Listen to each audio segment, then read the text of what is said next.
What's up, my friends? How's it going today? Where do I start? There's so many things to talk about in this world. This crazy life that we live. Sometimes we are able to get off of the main tracks, so to speak, and kind of delve into a little side stream and perhaps get into, I don't know, a hobby or an interest or a study, something that we can gain experience from, something that helps us learn and grow. And each one of us takes different little trails, we blaze our own path. It's something beautiful because there's so many different types of people, so many different interests. And when we bring that all together, we get a rounded picture of what humans are really like.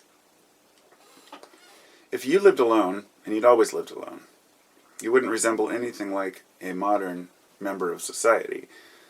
You would, well, we've seen how feral children have, been raised in the wild. There have been cases of children who were lost young and were raised by animals. There was a case of a 12-year-old, I believe, that was found, and he had been living since he was very young with animals, and he displayed all the characteristics of the wolf pack that he ran with. He these show that we adapt and we morph into whatever environment that we're given. Now, this seems obvious at first glance. It's like, of course we do. But humans tend to think, at least some humans tend to think, that we have an innate human quality to us that makes us who we are. And it's difficult to detach being human and having spirit from, and I mean spirit in the sense of having the gusto and the go-get-em attitude to get out and explore and enjoy the world. If we're not taught how important it is to be an individual and to seek those things, then we tend to follow along with whatever wolf pack we are a member with. And in society, in the Western culture, in America, in the 50s and 60s, that going along with the wolf pack was the mentality of going to school until you're 18, and then you're supposed to find a job. You're supposed to go to college, have a career. Then you hit a certain age and you become of legal drinking age. And all of these little limits we set, such as retirement age, drinking age, they're just numbers. They're nothing more than numbers. They're ideas. We know plenty of mature children who are 16 years old who are probably responsible enough to drink. And I know plenty of people who are over 40 who should never have a drink. And it really comes down to how we're cultured, how we're raised, and what values have we been instilled with, and what values do we instill in ourselves. It's very difficult to gauge how much we're influenced by our environment and how to change aspects about ourselves that we may not agree with, or that don't agree with society in general. Well, perhaps an example might be, we know that stealing is wrong. Stealing from other people, stealing from, say, a family to feed yourself, would make the average person feel guilty. However, in certain circumstances, there would be no guilt involved whatsoever. If a person was starving and their family was starving, they would do whatever they had to do to feed their family. Now, there are values in place that would keep a human from doing that, such as there are people who would prefer or opt to die rather than to harm another to gain or to steal something. I mean, in certain circumstances, it may be against the culture, it may be against the belief system, the religion, and that's ultimately a structure that's holding us back, rather than our own perceptions of what's good and bad. And I think that,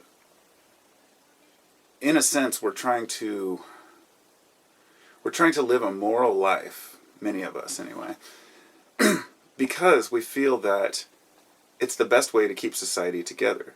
Not necessarily it's the best way for us to survive. For example, there are many very intelligent people out there who would have no problem pulling off some sort of a heist or a robbery, or maybe it'd be something as simple as make a product that they know is harmful but could make a lot of money, say selling drugs, heavy drugs, or research chemicals, those kinds of things. Many intelligent people who know they can make a lot of money off that, but would prefer to live broke than compromise their values, because they feel that no amount of money can make up for guilt that you'd feel. And this is the sense of community. This is the sense of treating others as you would want to be treated. But this really is a learned value. It's learned through experience. If you do something wrong to someone, then it generally comes back to you, not necessarily in the form of karma, but in repercussions by society. You know, if you beat someone up because you're mad at them, you go to jail for it, or you get sued. So these are often things that also keep us back, not always our values. We have to separate which values keep us from doing things, and which things we don't do because we're afraid of the repercussions. So that would be circumstantial versus, versus values, I guess. And I think in a sense that keeps us always wondering, is human nature a complete fabrication? Rather, we try to attribute certain aspects of ourselves to saying that they are maybe divine or incorporated within our culture as part of our genetics, part of our heritage, and genetics do determine many of the things that we do. So that's the third one. So we have the things that we do because we're genetically predisposed to do them. We have the things that we do because we feel that they may or may not compromise our values, and then the things that we do for, I'm going to lose track if I keep going on down this road, but my point being, there are several things that make us who we are, and it's hard to distinguish them sometimes. So it's something that I think about a lot and wonder, for me, I have a very strong business ethic and a very strong human ethic that I don't steal from people, I don't wrong people, and I don't try to get one over on people. I like to pass on deals I get to folks, and because of that, I've never really had much money, but I've always felt like I'm doing the right thing. And sometimes you step back and ask yourself, what is the right thing? What's the most important thing? We're taught that the most important thing in our life is our family. And that's something that I believe fits all three. That's something that fits our value system. It's something we're genetically predisposed to do. It's something that we also do because of the circumstantial aspect, that we know that if we don't, then our family will not do well. And what's the point in even raising a family and having a family if you're not strengthening each other's bonds? And I don't know. Then that reminds me of another value that, say, in Japanese culture, to respect your elders. And that's one that you're supposed to do, without question. And I think that in today's world, like I've heard folks say, I would stand up for my best friend before I would stand up for a cousin I've never met. What does blood really mean? It's not about blood or relation, it's about what is family. And family doesn't have anything to do with blood. Family has to do with the group you surround yourself with. And I think once we realize that and we start to, we have, rather than saying we have to respect our elders, we have to say our elders have to earn our respect. If someone gets to be 80 years old and they're just a grumpy jerk, I see no reason to respect them, It doesn't matter what kind of shit you've been through, it should make you stronger. That's how I feel. But some people use their age or their disposition or something that they are unhappy about in order to rub that off on others and make others unhappy. So I think that it's more important to see family as those who share our values than those who we just are related to by blood. But at the same time, I think we've got a lot to overcome in the way of seeing what's really important as a society. And sometimes I step back and just look at it all and say, where are we going with this? And what does each culture really want? And piecing together what each culture wants is difficult because we're held back by certain beliefs.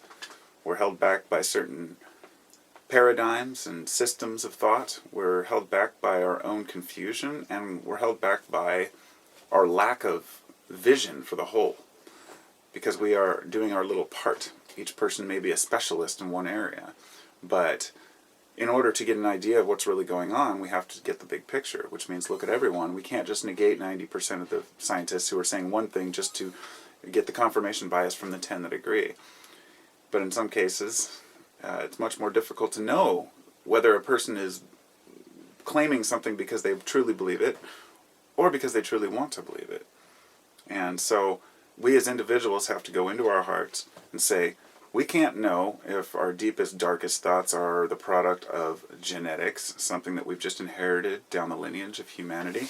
Just like a baby is born and they know how to suckle. That's something we're born with. Well, we may very well, for the same reason, suck our thumbs. We may very well, for the same reason, react some of the ways we do. And our environment really does affect our genetics. So, I believe, is that epigenetics? I can't remember. Anyhow, so we don't know if it's in our environment or our learned behaviors, or if it's circumstantial, we're afraid of going to jail so we don't do something bad, that kind of thing. And so to step back and separate those things is very difficult. You can't separate the layers without seeing the whole. So if your values allow you to steal, let's say, because you feel that that's justified, you're going against the general grain of society which says that stealing is wrong. You can justify it in your mind and say, well, I need to do this or that. But let's say you're a fully capable human. You just decide you don't want to work or you don't want to make any effort in life, and because of that you end up needing to steal. That would be different than a person whose government has oppressed them, stolen their goods and their services that have been donated, or charity, and many governments do this, and let's say the people go and steal from the government. That wouldn't be stealing. That would be taking what's yours. And so there's that fine line of, it's a very gray area about what's right and wrong. And I think that these are fascinating subjects. So to me, I think one of the most important thing to me is the philosophy of culture, the philosophy of values, and why we do what we do. So it's difficult to gauge, but I think it's important each one of us seeks that answer out for ourselves about each thing that we do. And when you look at an aspect of your own life and say something you repeat or something you've always done, let's say you're at a job you don't like, but for some reason you believe that that's what you're supposed to be doing. Well, I need to collect a 401k. I need to do this. But by the time you're 65, you look back and say, was it worth it? It's all up to the individual to find that answer. And so, it's about, for me, living simply. And it'll be the subject for my next video, which was going to be this one, but I decided to go on to this subject instead. So I'll talk to y'all later, and